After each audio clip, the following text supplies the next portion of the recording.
And who were these soldiers? An emotional journey to the battlefields of France.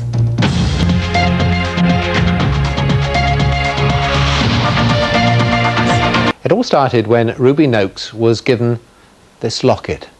It contained 2 old photographs. She was told they were pictures of her uncles, but there was so much more that she wanted to know.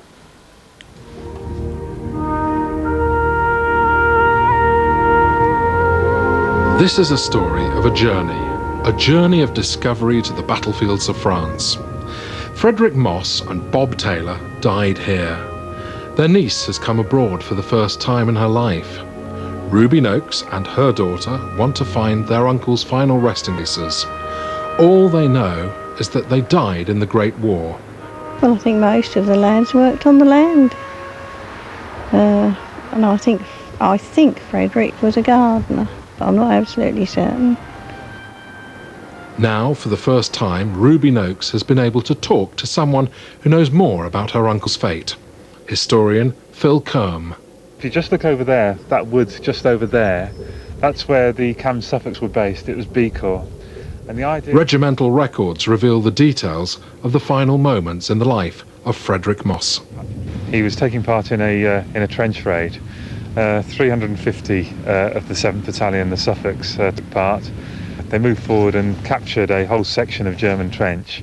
It was quite a success in some terms, insofar as they brought back prisoners and gathered intelligence.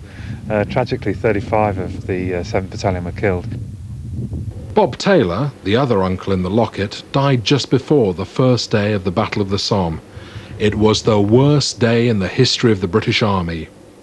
A memorial dominates the skyline, where men Bob had known went over the top and were slaughtered in their thousands. The Thiepval Memorial took 4 years to build, and is it any wonder? It lists the names of 73,000 men who have no known graves, including 149 from the Cambridgeshire Suffolks, who were killed on the first day of the Battle of the Somme. Ruby's daughter is much the same age now as her great-uncles were when they went to war. I think they were very brave, but I think they were very naive as well too.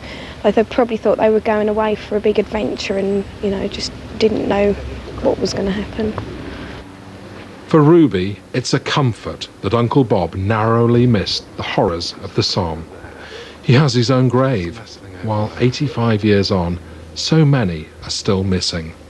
Well, I think I've sort of sorted out where the lads finished their days, and being I'm the last in the family of Taylors, I think it sort of, I don't know, finishes a story off, so to speak.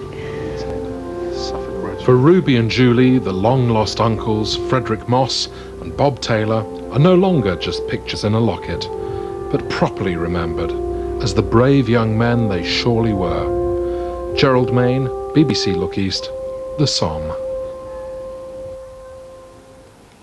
You can hear more about Uncle Fred and Uncle Bob in a special programme on BBC Radio Cambridgeshire on Remembrance Sunday. It's on at 10:15 in the morning.